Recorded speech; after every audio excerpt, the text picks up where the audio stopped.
오늘은 사도행전 강의 23번째 시간으로 사도행전 12장 1절에서 25절을 통해서 헤롯의 박해, 헤롯의 박해라는 제목으로 하나님의 말씀을 증거하도록 하겠습니다. 우리는 지난 시간 무명의 성도들이 안디옥에서 복음을 전했고 특별히 이방인들에게 복음을 전함으로써 이방인 중심의 안디옥 교회가 시작되었다는 말씀을 나누었습니다.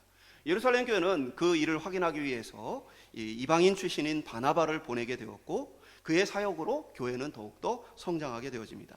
너무 많은 성도로 인해서 다소에서 있던 사울을 데려다가 바나바가 함께 안디옥 교회에서 사역을 했고 교회가 더 자라나는 모습을 봤습니다. 그리고 예루살렘에서 온 사람들에 의해서 그 중에 또 예언자의 예언에 통해서 천하의 기근이 올 것이다 라는 그 예언에 따라서 안디옥 교회의 성도들은 이제 예루살렘 교회를 돕기로 결정하는 장면을 우리가 함께 살펴봤습니다. 오늘 말씀은 어떻게 보면 점점 예수님의 복음이 더 왕성해져 가고 이제는 예루살렘뿐 아니라 온 유대, 사마리아 그리고 이 안디옥 그리고 안디옥뿐 아니라 아시아, 소아시아의 일부 지역과 북아프리카까지 복음이 전해지고 있는 그런 이제 복음이 팽창하는 그 시기를 보고 있어요. 그러나 그렇게 복음이 팽창하는 다른 한편으로는 교회를 향한 박해가 굉장히 심하게 다가오고 있다라는 부분도 오늘 본문이 보여주고 있습니다. 오늘 본문은 헤롯 왕이 유대인들의 지지를 얻기 위해서 예수님을 믿는 사람들을 잡아서 죽이되 특별히 12제자 중에 하나였던 야고보 사도를 참수해 죽이는 그런 이제 장면과 베드로를 붙잡은 장면이 기록이 되어져 있습니다. 성경은 복음이 땅끝까지 전파될 것이라고 말하고 있지만 그것이 꼭 긍정적인 의미로서 온 땅이 복음으로 충만하게 될 것이라는 의미는 아니었습니다. 복음이 땅끝까지 전파되는 과정 속에서 많은 박해와 어려움이 있을 것이다라고 성경은 말해주고 있습니다. 복음을 전파한다는 것은 어떻게 보면 사단에게 속해 있던 사람들을 예수 그리스도의 복음으로 건져내는 일이고 사단과의 치열한 영적 전투를 치른다는 의미입니다. 우리가 그리스도인이 되었다는 것은 이제 세상으로 나아가서 영적 전투를 치러가면서 예수 그리스도의 복음을 증거하고 주님이 맡기신 명령을 행하겠다는 그런 의미입니다. 그러므로서 예수를 믿는다는 것은 우리가 앞으로 평안한 삶을 그냥 즐거운 삶을 이 땅에서 살겠다는 그런 마음이 아니라 예수 그리스도를 위해서 영적 전투를 치르겠다는 각오를 가지고 예수를 믿어야 하는 것입니다. 안디옥 교회가 크게 성장하는 한편으로는 오늘 예루살렘 교회에 임한 강력한 어떤 이 도전들이 사단의 공격이 나타나게 되어지죠. 야고보 사도 순교하고 베드로 사도 붙잡히게 되어집니다. 많은 성도들은 이제 다시 한번 스데반의 순교 이후에 큰 환난과 고통이 찾아올 것에 대한 긴장을 가지고 있습니다. 오늘 본문을 통해 어떻게 보면 세상의 박해 가운데 사단의 공격 가운데 믿음을 지키기 위해 끝까지 전투하는 이 땅의 교회로서 하나님께서 어떻게 지키시며 우리가 어떻게 이 전투를 치러야 하는지 본문의 말씀을 통해서 함께 살펴보기를 소망합니다. 첫 번째 한번 따라하겠습니다. 헤롯의 박해. 12장 1절을 보면 그때 헤롯 왕이 손을 들어 교회 중에 몇 사람을 해하려 하여. 그래서 헤롯 왕이라고 표현되어 있죠. 헤롯 가문은 이제 성경에 보면 대표적으로 이 예수님을 믿는 또 예수님을 따르는 사람들과 계속된 이 대적 관계에 놓여 있었어요. 먼저 이제 헤롯 대왕은 예수님이 태어나셨을 때에 예수님을 죽이고자 어린 아이들을 학살하는 그러한 일을 자행하였습니다. 그리고 그 헤롯 대왕의 아들 가운데 하나, 그러니까 헤롯 대왕이 죽고 나서 나라를 분배해서 아들들에게 주었는데 그 중에 이제 성경에 보면 세례 요한을 죽이고 또 예수님이 십자가를 지시는 일에 동참했던 사람이 헤롯 안티파스예요. 이 사람도 성경에 이제 헤롯이라고 기록되어 있는데 이 역시도 예수님을 따르는 이들과의 대적적인 관계 속에 놓여 있어요. 그리고 이제 오늘 본문에 나와 있는 헤롯 왕이다라고 표현된 사람은 헤롯 대왕의 손자 중에 하나인 헤롯 아그리파 1세입니다. 그러니까 나중에 가면 이제 사도 바울이 아그리파에게 복음을 전하는데 그때의 복음을 듣는 사람은 헤롯 아그리파 2세예요. 그러니까 이 가문과 이 복음에 아주 또 얽혀 있는 이 관계 속에 우리가 좀 모습을 좀 보게 되어지죠. 근데 이 오늘 본문에 등장한 헤롯 아그리파 1세는 굉장히 드라마틱한 인생을 살았던 사람입니다. 그의 이제 할아버지인 헤롯 대왕이 그 노년에 미쳐서 자신의 이제 친할머니를 죽여요. 그러니까 헤롯 대왕이 여러 부인이 있는데 그래도 가장 사랑받는 아내였고 어떻게 보면 이제 그 자녀들도 어떤 이후에 어떤 권력을 기대할 수 있는 상황 속에 있었는데, 그런데 그 친할머니도 죽이고, 그리고 이 헤롯 아그리파 1세 자신의 아버지도 할아버지 손에 의해 3살 때 죽임을 당하게 되어집니다. 그리고는 아무런 권한을 이제 어떻게 보면은 이제 나라를 분배해서 맡길 때 아무것도 받지 못한 상태에서 그냥 로마로 어머니와 함께 보내지게 되어집니다. 유배 생활을 하게 된 것이죠. 그런데 이제 아그리파 1세는 그 로마에서 생활할 때 어마어마한 인맥을 쌓게 되어집니다. 이 사람 자체가 굉장히 허영심이 많은 사람이라 항상 이 사치로 인해서 빚 문제로 고통을 당해요.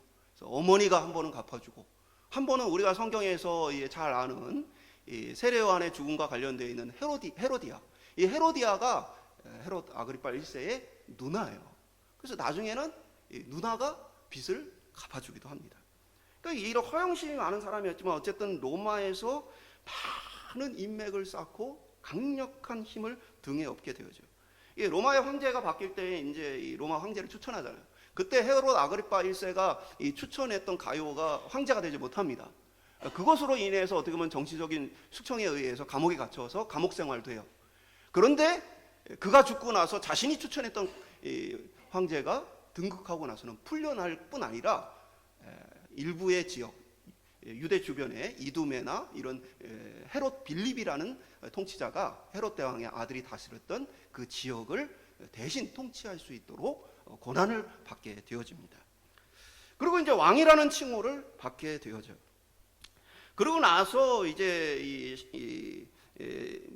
그럼에도 불구하고 막 빚으로 시달립니다. 너무나 허영심이 많아가지고. 그래서 자신의 누나에게, 어떻게 보면 자신이 아니고 이제 부인이 그 누나에게 빚으로 인해서 도움을 요청할 때 도움을 얻기는 합니다. 그런데 매형인 예수님을 죽일 때의 일조를 했던, 또 세례요한을 죽였던 헤롯 아그리파 매형이 굉장히 이 헤롯 안티파스가 이 아그리파를 굉장히 이렇게 무시하고 이제 좀 무한을 많이 줍니다. 그러니까 사치로 인해서 이제 제대로 통치도 못하고 빚에 허덕이는 그 모습을 보면서 매형으로서 그냥 굉장히 책망하고 좀 이렇게 심하게 대했던 거예요. 그게 이제 마음에 남아 있었는데, 그런데 이제 이 로마의 황제 역시도 이제 시해를 당하고 급박스러운 일이 로마에 발생하게 되어져. 그때 로마의 원로원은 황제가 너무 횡포를 부리니까 자신들을 중심으로 좀 통치를 하기 원하고, 반면에 이제 황제의 친위대였던 이 근위대는 새로운 황제 후보로서 글라우디오를 황제로 자기들끼리 추대하고 그리고 버티고 있었어요. 그러다 보니까 이 로마가 내전 상태에 이를 만한 위기 속에 놓입니다. 그래서 이 원로원을 지지하는 파와 그리고 근위대와 이제 어떻게 보면 제대로 이제 임명되지 않은 반쪽짜리 황제를 지지하는 그러한 파로 로마가 극심한 대립 상태에 놓여요. 그때에 이 헤롯 아그리파 1세가 양쪽을 중재하는 일을 합니다. 그러니까 이 헤롯 아그리파 1세는 그 유대 역사에서 로마 황제와 로마의 어떤 권력에 있어서는 자기 할아버지인 헤롯 대왕보다도 훨씬 더 강력한 영향력을 갖고 있던 사람이에요. 근데 이 둘을 잘 중재해요. 원로원과 근위대를 잘 중재해가지고 큰 마찰이 없이 이제 황제가 등극하게 해요. 근데 이 황제는 장애를 갖고 있어요. 글라디오 황제인데 어렸을 때 이 아그리파 1세하고 친한 친구 관계에 있던 사람이에요. 그러니까 이제 어마어마한 권력을 또 이제 갖게 된 거죠. 그때 이제 헤로디아는 자기 동생은 왕으로서 칭호를 받아가지고 돌아왔는데 자신의 남편은 아직 왕이 아니에요. 통치를 하고는 있지만 로마 황제에 의해서 왕으로 임명된 것은 아닙니다. 그러니까 이제 가서 로마 황제에게 좀 잘 보여서 당신도 좀 왕이란 칭호를 가지고 와라 라고 계속 설득해요. 결국 로마로 갔는데 문제는 그 매형에 대해서 굉장히 마음에 원한이 쌓였던 이 아그리파가 가서 회방을 놔요. 그러다 보니까 많은 모함에 빠져서 결국에는 돌아오지 못하고 그가 다스렸던 영토까지도 아그리파 1세가 다 다스리게 되어지는 일이 벌어집니다. 그러니까 헤롯 아그리파 1세는 이제 유대 전체를 다스리고 북부 갈릴리를 다스리는 이제 어떻게 보면 가장 강력한 지역의 왕으로서 오게 되어진 거예요. 그리고 더불어서 황제와 친구고, 그리고 로마의 원로원을 비롯해서 로마의 최고위층과는 굉장히 긴밀한 관계 속에 있는 최고 권력자가, 지역의 최고 권력자가 된 것입니다. 그러한 상태에서 오늘 본문이 진행이 되어지는 거예요. 그가 이제 돌아왔을 때에 보니까 이 상태가 어때요? 유대인들로부터 이제 열렬한 지지를 얻어야 이 통치가 수월해집니다. 그렇게 해서 이제 그가 하는 게 있죠. 그의 할아버지는 유대인들로부터 지지를 얻기 위해서 성전을 지었어요. 성전을 크게, 예루살렘 성전을 지음으로써 유대인들로부터 환심을 사고자 했죠. 반면에 이 헤롯 아그리파 1세는 어떻게 하면 내가 유대인들로부터 이 지지를 얻을 것인가 봤더니 유대인들이 그리스도인들을 싫어하는 거예요. 그래서 예수 믿는 사람들을 잡아서 죽이면 유대인들이 열렬하게 나를 지지해 줄구나 라는 생각을 갖게 되어집니다. 그러한 분위기에 따라서 그가 교회 중에 몇 사람을 헤아려 할다가 오늘 본문 2절과 같이 요한의 형제 야고보를 죽이니, 칼로 죽였다라는 이 표현은 정확히 이제 당시의 문화로 보면 머리를 자르는 참수형을 처했다는 거예요. 그러니까 이 야고보가 누굽니까? 예수님께서 어디를 가실 때 12명의 제자가 있지만 여러 부분에 있어서 이 3명의 제자만 데리고 가시는 일들이 많이 있어요. 그 3명은 항상 누구냐면 베드로와 요한과 야고보입니다. 항상 예수님 좌우편에 누가 앉을 것인가? 이들이 경쟁을 하고 있었어요. 모든 제자들의 눈에도 이 3사람은 특별한 예수님의 제자였어요.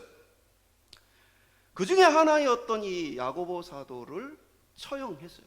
그러고 났더니 그의 예상대로 유대인들이 열렬하게 환호하는 모습을 보게 되어집니다. 그것으로 말미암아 이 헤롯은 유대인들의 지지를 더 얻기 위해서 이제 베드로를 잡아야 되겠다라는 생각을 하게 되어진 것이죠. 3절에 보면 유대인들이 이 일을 기뻐하는 것을 보고 베드로도 잡으려 했을 때는 무교절 기간이라. 그러니까 그의 예상대로 사람들이 기뻐하니까 정치적인 지지를 더욱 굳건하게 하기 위해서 베드로를 붙잡게 되어진 것입니다. 무교절은 이제 6월절하고 연결되어 있는 절기이기 때문에 이렇게 유대인들은 이제 하나의 절기로 봐요. 그리고 유대의 3대 절기 중에 하나이기 때문에 이때에 예루살렘으로 수많은 사람들이 모여오게 되어집니다. 그러니까 이제 헤롯의 입장에서는 다른 유대인들이 다 예루살렘으로 모였을 때 뭡니까? 딱 날짜를 정해놓고 사람들 앞에서 베드로의 목을 탁 치면 이제 이 유대인들로부터 열렬한 지지를 얻을 것이라고 기대를 했던 것이죠. 4절에 보면 잡음에 옥에 가두어 군인 내식인 내패에게 맡겨 지키고 6월절 후에 백성 앞에서 끌어내고자 하더라. 그러니까 이 군인을 내패로 나누었다는 얘기는 이제 일반적으로 보다도 훨씬 더 이 경계를 강화했다는 거예요. 그래서 내패면 6시간씩만 교대로 근무하면 4교대로서 이제 지키면 훨씬 더 이렇게 도망가지 못하게 지킬 수 있다고 판단했던 것이죠. 거기에 6절에 보면은 헤롯이 잡아내려고 하는 그 전날 밤에 베드로가 두 군인 틈에서 쇠사슬에 매어 누워 자는데, 그러니까 베드로를 그냥 두질 않고 혹시나 도망갈까 봐 뭐냐면 군인 2명을 아예 베드로가 있는 감옥에 넣어서 같이 양쪽에 하나씩 쇠사슬을 같이 묶어 가지고 군인들도 같이 그냥 베드로하고 묶어버린 거예요. 도망가지 못하도록. 그러니까 이렇게까지 이제 강력하게 도망가지 못하도록 했던 이유가 뭐겠어요? 이미 신비한 사건들이 많이 일어났기 때문이죠. 예수님의 시신을 로마 군인들이 지켰지만 뭐예요? 예수님 시신이 없어졌어요. 사도행전 5장에 보면은 대제사장이 베드로와 요한을 가두어 놨는데 그런데 다음날 보니까 없어졌어요. 그러니까 이러한 사건이 계속 일어났었기 때문에 뭐냐면은 이제 철저하게 지키기 위해서 4교대로 군인들을 배치하고 거기에 감옥 안에 군인들을 넣어서 아예 베드로하고 같이 쇠사슬로 묶어서 거기에서 도망가지 못하도록 그렇게 했다는 거예요. 왜 헤롯은 그 모습을 볼 때 뭡니까? 자신을 향한 칭송이 가장 높아지는 것에 관심이 있고 그것을 위해 베드로를 죽이고자 하는 모습 보게 되어지죠. 우리가 이 모습을 보면요, 세상의 통치자들을 위해서 우리가 기도해야 되겠죠. 그리고 세상의 통치자들의 어떤 이제 법과 제도에 대해서 우리가 세상에 속한 사람들로 따라야 할 것입니다. 그러나 우리가 다른 한편으로는 이 세상은 헤롯과 같다는 사실을 기억해야 돼요. 그들은 하나님의 영광을 위한 목표를 가지고 성경의 기준을 가지고 다스리는 자들이 아닙니다. 그들은 자신의 권력과 더불어서 백성의 지지, 그리고 그 시대가 옳다라고 여겨지는 것들을 기준 삼아서 통치하는 자들이에요. 그런 면에서 본다면은 우리는 세상의 이 통치자들을 우리의 어떠한 목표나 아니면 우리가 따라야 할 어떠한 기준으로 삼을 수 없다는 사실을 기억해야만 합니다. 오늘날 사회가 정치적으로 너무 양극단화되다 보니까 사람들이 어떤 정치 지도자들, 종교적인 지도자인 것처럼 생각해요. 그리고 정치 지도자를 마치 어떠한 우리의 소망과 희망인 것처럼 생각합니다. 그래서 성경은 어디에도 정치적인 지도자가 우리의 소망이라고 말한 적이 없습니다. 그들은 자신의 역할을 때로는 잘 감당하고 때로는 잘 감당하지 못해요. 우리는 그들의 밑에서 그것을 따를 자들이 아니라 성경은 우리로 하여금 그들을 판단할 자가 너희가 아니냐라고 말하고 있어요. 하나님의 말씀을 따라 그들이 정치를 잘 하고 있는가, 하나님의 말씀에 비추어 우리가 이걸 따를 만한가 따르지 못할 만한가, 그것을 분별해야 할 사람들이 우리라고 말하고 있는 것입니다. 그리고 세상은 점점 예수님을 믿기가 좋아지고 예수님의 말씀으로 충만해져 가는 것은 아니라는 사실을 성경이 말해줘요. 예수님께서는 누가복음 18장 8절을 통해 인자가 올 때에 세상에서 믿음을 보겠느냐, 세상 땅끝까지 복음이 전파되고 많은 사람들이 예수의 복음을 듣게 되어지지만, 그러나 믿음을 찾는 것이 쉬워요, 어려워요? 어려워진다라는 얘기를 하는 거예요. 복음은 전파가 되고 또 많은 곳에서 복음의 역사가 나타나지만, 그러나 시간이 갈수록 제대로 믿는 믿음의 사람들을 찾기가 어려워질 것이다 라는 얘기를 하고 있는 거예요. 점점 세상의 기준들은 하나님의 말씀의 기준으로부터 멀어지게 되어집니다. 그것으로 인해서 예수를 믿는 사람들은 점점 소외를 당하게 되어져요. 사람들로 하여금 미움을 받게 되어 있습니다.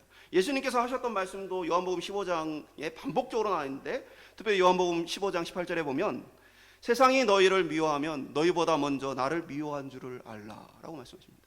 그러니까 너희가 세상에 나가서 복음을 전하고 할 때 사람들이 잘한다, 대단하다 이런 얘기 듣는 게 아니고, 세상이 너희를 미워할 텐데 너희가 그 미움을 받을 때에 우리 주님도 세상에서 미움 받으셨다, 우리 주님도 십자가를 지셨다, 우리 주님도 유대인들에게 많은 괴로움을 당하셨다, 이 사실을 기억해라 라고 예수님 말씀하셨던 거예요.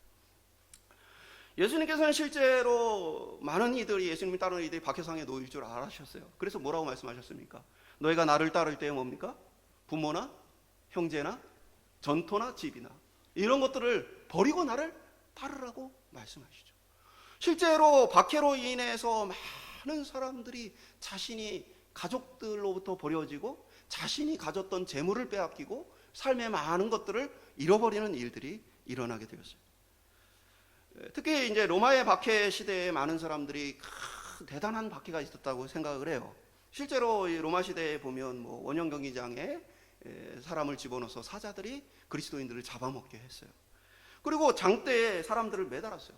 그리고 거기에 예수 믿는 사람들을 매달아 놓고는 이 가로등처럼 쫙 놓고는 거기에 기름을 쫙 발라놔서 저녁이 되면 불을 확 붙여가지고 그리스도인들을 화형에 처했어요. 그래서 로마 거리가 환하게 이 거리가 비춰지면서 그리스도인들의 그 비명소리로 로마가 채워지게 했습니다. 그렇게 극심한 로마의 어떤 박해가 있었지만, 그러나 그때의 순교한 사람들 수보다 오늘 지금 우리가 살고 있는 이 시대의 순교자 수가 비교할 수 없을 정도로 많은 것을 여러분 알고 계십니까? 로마의 어마어마한 박해에 순교한 사람보다 지금 우리가 살고 있는 오늘 박해에 의해 순교하는 사람 숫자가 훨씬 더 많아요. 지금도 전 세계에서 수많은 사람들이 예수를 믿는다는 이유로 순교를 당하고 있습니다. 꼭 순교가 아니어도 지금 우리 사회도 점점 뭡니까? 세상의 가치관이 성경의 가치관과 멀어지고 있습니다. 그래서 예수 믿는 사람들을 향해서 굉장히 편협하고 독선적이고 타협이 안 되는 사람들이라고 여겨집니다.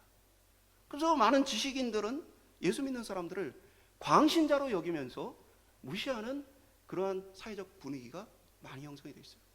특별히 이 세대가 젊은 층으로 갈수록 예수 믿는 사람들에 대한 부정적인 미워하는 마음들이 상당히 큰 것을 보게 되어집니다. 그런 의미에서 본다면 오늘 우리가 예수를 믿는다는 것은 박해, 미움받음을 각오하고 믿어야 한다는 사실이에요. 세상의 가치에 동조하지 않고 예수 그리스도의 복음을 지키며 오늘 살아갈 수 있는 저와 여러분 될 수 있길 소망합니다. 두 번째 한번 따라가겠습니다. 베드로의 탈출. 7절에 보면 호련히 주의 사자가 나타나며 옥중에 광채가 빛나며 또 베드로의 옆구리를 쳐 깨워 이르되 급히 일어나라 하니 쇠사슬이 그 손에서 벗어지더라. 천사가 옆구리를 쳐서 깨운 거예요. 그러니까 군인들과 같이 묶여있던 이 베드로의 쇠사슬이 그냥 풀어진 겁니다. 그때 이제 베드로의 상태는 9절에 보면 생시인지 지금 환상인지 깨닫지 못하더라. 그러니까 베드로의 지금 상태는 지금 몽롱한 상태에 있는 거예요. 지금 내가 꿈을 꾸고 있는 건지 제가 지금 실제로 이런 것인지 지금 헷갈리는 그런 이제 몽롱한 상태에서 천사가 시키는 대로 일어나서 나옵니다. 10절에 보면 첫째와 둘째 파수를 지나 쇠문으로 된 것이 이르렀더니 그 문이 자동으로 열려지게 되어지고 그리고 밖으로 나오게 되었더라. 겹겹이 이 베드로의 이 탈출을 막기 위한 장치들이 하나님의 초자연적인 역사 속에서 다 무용지물이 되어지고 베드로가 밖으로 나오게 되어져요. 12절에 보면 깨닫고 베드로가 이제 정신을 차려요. 하나님께서 나를 건져 주셨구나 라는 사실이 이제 확실하게 깨달아지고, 그러고 나서 12절에 보면 깨닫고 마가라 하는 요한의 어머니 마리아의 집에 가니 여러 사람이 거기 모여 기도하고 있더라. 그러니까 베드로가 이제 풀려나오고 나서 어디로 향하느냐? 성도들이 모인 집으로 가는 거예요. 그래서 이곳이 뭐예요? 사도행전 2장에 나와 있는 마가의 다락방.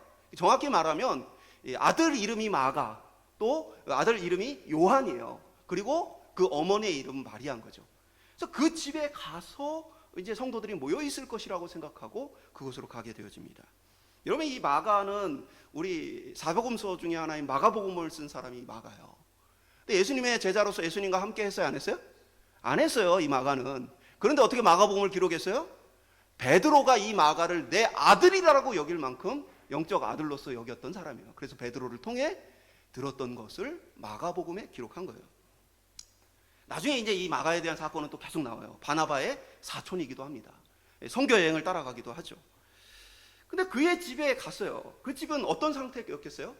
그러니까 이미 이 헤롯 아그리파 1세는 내가 이제 베드로 잡았고 이날에 이제 베드로를 처형하겠다라고 디데이를 선포해 놓은 거예요. 그래야 많은 유대인들이 그날에 그것을 보기 위해 올 거 아니에요. 그러니까 이제 그 다음 날이면은 이제 베드로가 처형당하는데 그 밤에 지금 하나님께서 그를 탈출시키신 거예요. 성도들은 어떤 입장이었어요? 이제 내일이면 야고보 사도처럼 베드로도 목이 잘라 죽겠구나. 그래서 성도들이 모여서 기도하고 있었어요. 어떻게 기도했을까요? 숨죽여 기도했을 거예요. 자신들이 지금 박해를 당하는 상황에서, 예수 믿는 사람들이 붙잡혀가는 상황에서 목소리 내지 못하고 숨죽여서 베드로를 위해 성도들이 내일이면 죽으니까 그날 밤에 밤새도록 기도하고 있었던 거예요. 그 밤에 베드로가 찾아오게 되어지죠. 밖에서 문을 두드릴 때에 여자아이 하나가 가서 베드로를 보고는 너무나 기쁘고 놀라서 문도 안 열어주고 안에 기도하는 사람들에게 베드로가 왔다라고 얘기를 합니다. 그때 사람들의 반응은 어때요? 15절에 보면 그들이 말하되 내가 미쳤다 하나 여자아이는 힘써 말하되 참말이라 하니 그들이 말하되 그러면 그의 천사라 하더라. 그러니까 기도하던 사람들이 베드로가 풀려난 걸 믿어요, 안 믿어요? 안 믿어요. 자신들이 기도하면서도 그걸 믿고 기도한 거예요, 안 믿고 기도한 거예요? 안 믿고 기도했는데 이루어졌어요, 안 이루어졌어요? 이게 아이러니들이 여러 개가 겹쳐 있죠. 안 믿으면서 기도했는데 안 믿으면서 기도한 게 이루어졌어요. 그러니까 우리가 이걸 통해서 좀 볼 때에는 우리가 착각하는 것 중에 하나가 뭐냐면 내 열심이, 내 믿음이 라는 것을 지나치게 신뢰하는 거예요. 어떤 일이 이루어지면 내가 열심히 기도해서, 내가 믿음으로 행해서 라는 우리 자신에 대한 과대평가를 많이 할 때가 많아요. 그런데 오늘 본문을 보면 믿음이 없이 기도한 이 성도들의 기도가 성취되고 이루어지는 모습을 보게 되어져요. 우리가 기도에 대해서 좀 생각을 할 필요가 있어요. 기도는 내 뜻대로 되기를 위해서 구하는 게 사실은 아닙니다. 하나님의 뜻에 동참하는 게 기도예요. 그래서 예수님께서 주기도문을 통해서 기도를 가르칠 때 뭡니까? 뜻이 하늘에서 이루어진 것처럼 땅에서도 이루어지기를 기도해라. 하나님의 뜻이 이루어지기를 기도해라 라고 얘기하시죠. 그러면서 뭐예요? 일용할 양식과 같이 우리의 삶에 필요한 것들에 대해서도 기도하게 하시죠. 이게 왜 서로 대치가 안 되냐면 하나님 앞에 우리의 필요와 우리의 원하는 것들을 기도로서 아뢰인 이후에 누구의 뜻이 이루어지기를 원하는 거예요? 하나님의 뜻이 이루어지기를 원하는 거예요. 그래서 기도를 하다 보면 뭐예요? 내 뜻대로 응답이 안 됐는데도 뭐가 나와요? 인정하고 감사하는 마음이 생기는 거예요. 하나님, 내 뜻대로 내가 원하는 대로 내가 바라는 대로 되지 않았지만 그러나 하나님의 그 응답하심을 내가 믿음으로 인정하고 따릅니다. 하나님의 뜻에 동참하는 것이 기도의 궁극적인 목적이에요. 그렇기 때문에 한편으로는 뭐예요? 하나님의 뜻 가운데에 부족한 믿음을 가지고 기도에 동참했던 이들이 기도의 응답을 그들의 눈으로 보게 되어진 거예요. 이 얘기는 우리에게 한편으로 믿음이 대단한 사람의 기도만을 하나님 들으시는 것이 아니라 믿음이 연약한 우리 모두의 기도에 하나님 응답하실 수 있다는 귀한 소식이 되어지죠. 하나님은 어린아이의 옹알이와 같은 그 소리에도 귀를 기울이시고 응답하실 수 있는 분이십니다. 그러므로 우리는 뭡니까? 우리 자신이 있는 모습 그대로 하나님 앞에 하나님의 자녀로서 기도해야 하는 것이에요. 내가 대단한 믿음을 가져야 하나님 들어주실 것이 아니라 옹알이와 같은 나의 부르짖음에도 하나님은 귀를 기울이시고 하나님의 뜻을 이루어 가실 것이다. 나의 이 연약한 기도도 하나님 사용하실 것이다. 어떤 이들은 이렇게 얘기해요. 어차피 하나님 마음대로 할 건데 기도는 왜 합니까? 그거는 기도해보지 않아서 그런 거예요. 기도를 안 하면요, 모든 일은 우연입니다. 모든 일은 그냥 되어진 거예요. 기도하는 사람은 하나님이 이루셨다라는 확신이 분명하게 들어요. 내 기도에 응답하셨다는 믿음의 고백이 일어나게 되어져요. 하나님은 우리가 아무 관심 없이 그냥 하나님이 알아서 세상을 움직이시기 원하시는 것이 아니라 우리를 불러서 우리와 함께 하시길 원하셔요. 그래서 우리로 하여금 기도로서 하나님의 사역에 동참하기를 원하시는 거예요. 그런데 우리는 또 한 가지 더 생각해 볼 수 있어요. 야고보 사도는 헤롯의 손에 의해 순교를 당하고 베드로 사도는 헤롯의 손에서 건짐을 얻었어요. 생각해 보겠습니다. 성도들이 베드로 사도를 위해서는 열심히 기도하고 야고보 사도를 위해서는 기도를 안 했을까요? 상식적으로 아니죠. 야고보 사도를 위해서도 기도했을 거예요.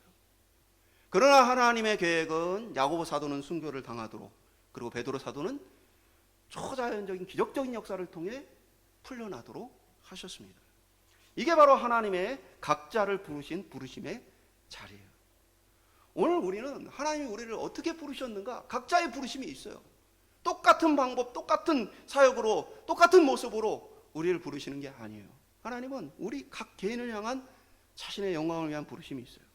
그래서 뭐냐면 교회에 보면 가끔 실패를 하고 나서 교회를 나오지 않는 분들이 있어요.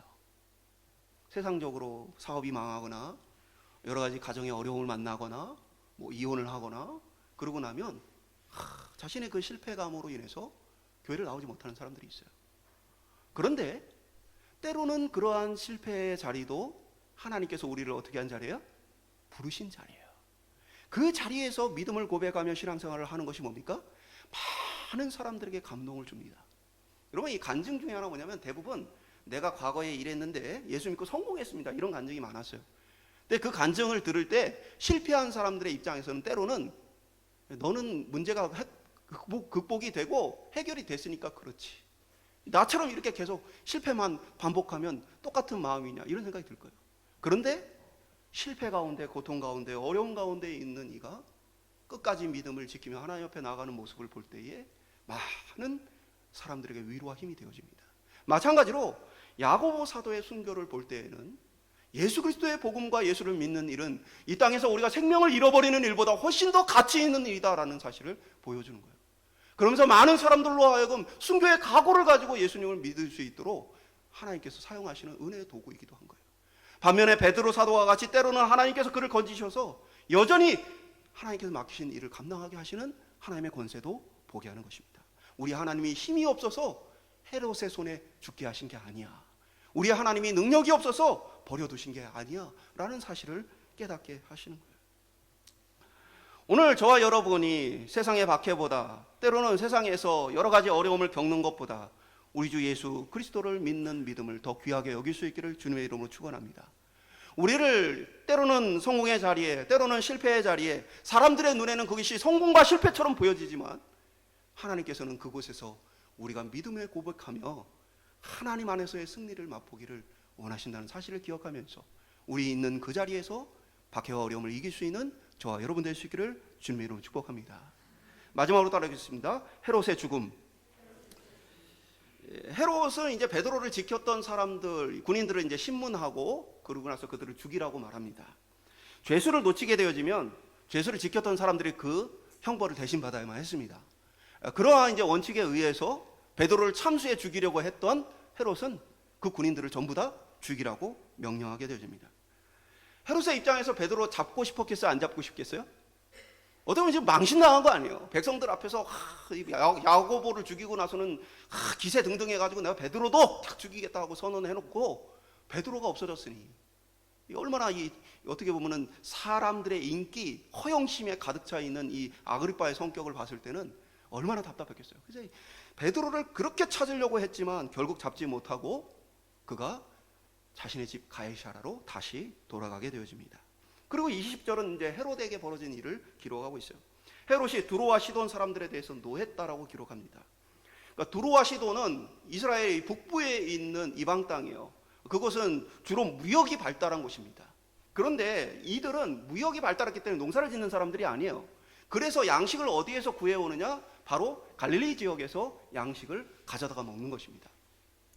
그런데 문제는 뭐냐면 이 헤롯이 이 두로와 시돈 사람들에 대해서 분노했다는 거예요. 어떤 일이었는지는 정확하게 기록되어 있지 않지만 그것으로 인해서 두로 시돈 사람들 속에서는 큰 두려움이 생긴 거예요. 헤롯 아그리빠가 누구예요? 로마 황제 친구예요. 거기에 어마어마한 권세자예요. 거기에 지금 유대와 이 갈릴리 전체를 다스리는 지금 권세를 가진 사람이에요. 이 사람이 명령만 하면은 두 가지 무서운 일이 벌어져요. 그들에게. 하나는 무역의 중심지를 옮긴다. 그러면 완전히 먹고 살 길이 없어지는 것입니다. 두 번째, 당장에 그들에게 공급되던 양식을 끊어버린다. 수출을 못하게 한다. 그러면 이들은 양식을 구하는 일에 큰 어려움을 겪게 되어집니다. 그것으로 인해서 시로와 두로의 지도자들이 헤롯하고 관계를 원만하게 하기 위해서 헤롯의 신하를 꼬셔가지고 헤롯과 함께 만날 수 있는 자리를 마련합니다. 그러니까 기본적으로 지금 두로와 시돈의 사람들은 헤롯을 어떻게 해줘야 되는 거예요? 비율을 잘 맞춰줘야 되는 지금 상황이에요. 그래서 이 헤롯이 두로와 시돈으로 가게 되어서 거기서 이제 백성들 앞에 연설을 하게 되어져요. 그때 연설을 할 때 이 두로와 시돈 백성들이 헤롯의 음성을 듣고는 와, 이건 신의 음성이다 하면서 막 난리가 난 거예요. 그러니까 이 헤롯 아그리빠는 원래부터도 사치와 허영이 강한 사람인데 자신을 막 신으로 추앙하는 이 사람들의 모습을 보면서 어땠겠어요? 그 교만함에 빠지게 되어져요. 그 성경은 하나님께서 그 영광을 하나님께 돌리지 않음으로 인해 이 헤롯으로 벌레 먹어 죽게 하셨다라고 기록합니다. 그 실제로 이 사건이 예수님을 믿지 않는 유대의 역사가인 요세푸스의 기록에도 나와 있어요. 요세푸스의 기록에 의하면 헤롯이 그날 은색 옷을 입고 등장해요. 해가 지려게. 그래서 은색 옷을 입으면 뭡니까? 빛이 반사가 되잖아요. 그때 해 지려게 딱 해가 어떻게 돼요? 황금빛으로 물들잖아요. 그러니까 이 헤롯이 등장할 때 그 옷이 뭐예요? 황금처럼 바짝바짝 빛나는 그 상황 속에서 사람들은 뭐예요? 헤롯을 신이다 하면서 안 그래도 지금 헤롯의 비율을 맞춰야 되는 이 사람들이 그렇게 헤롯을 높였던 거예요. 그리고 역사가 요세푸스의 기록에 의하면 헤롯이 갑작스러운 질병으로 급사하게 되었다라고 기록하고 있습니다. 교회를 박해하던 헤롯, 세상에서 무서울 것이 없는 무소불위의 권력을 가졌던 헤롯이 보잘것없는 벌레에 의해서 질병으로 죽게 되어집니다. 하나님의 전능하신 능력이 이 헤롯을 다스리는 모습을 보게 되어지는 거죠. 교회는 하나님의 살아계심과 그 능력을 체험하게 되어져요. 그것으로 인해 교회는 하나님의 말씀이 더욱더 흥황하게 되었다라고 성경은 기록하고 있습니다. 사랑하는 여러분, 박해를 당하는 교회의 모습은 이와 같은 거예요. 우리는 총칼을 가지고 세상과 싸우라고 부름을 받은 것이 아닙니다. 우리는 우리를 지켜주실 하나님의 손길을 믿는 것이에요. 박해 가운데 교회는 인간적인 생각과 방법으로 교회를 지키려고 하기보다는 교회를 사랑하시는 하나님이 어떻게 일하실지를 믿음으로 봐야만 합니다. 하나님의 손에 맡길 때 교회는 더 큰 하나님의 권능을 체험하게 되어 있어요. 예수 그리스도의 복음은 폭력과 힘에 의해서가 아니라 예수님이 아무 힘 없이 십자가에서 무참하게 죽임을 당하셨어요. 그러나 그 예수님의 십자가가 온 세상을 구원하는 놀라운 역사가 되어진 것이에요. 그와 마찬가지로 우리가 총칼을 들고 때로는 세상에 맞서서 힘을 가지고 싸울 것이 아니고 묵묵히 예수 그리스도께서 우리에게 맡기신 믿음의 길을 걸으면 하나님께서 지켜주십니다. 교회의 주인 되신 하나님께서 교회를 돌보십니다. 말씀 맺도록 하겠습니다. 헤롯의 박해로 인해서 야고보 사도가 참수를 당해 죽고 베드로 사도가 잡혀서 죽을 위기에 처해 있는 교회의 위기를 보게 되어집니다. 그러나 하나님께서는 베드로를 초자연적인 역사로 감옥에서 풀려나게 하시고 오히려 세상에 무서울 것 없는 권력자 헤롯을 벌레로 인해 죽게 하십니다. 하나님의 말씀은 더욱더 흥황하게 하십니다. 하나님은 때로 우리를 박해 상황 가운데 야고보 사도처럼 때로는 어려움과 순교의 자리에 놓이게도 하시고 때로는 하나님께서는 베드로 사도와 같이 건져 하나님의 놀라운 일을 계속하기도 하십니다. 다만 우리는 하나님께서 우리를 어느 곳에 어떤 모습으로 부르셨든 우리가 있는 그 자리에서 믿음으로써 하나님의 방식으로서 이 교회와 하나님의 사역을 감당해야 한다는 사실입니다. 세상의 방식으로 맞서고 세상의 방식으로 싸워 이겨서 교회가 유지되는 것이 아닙니다.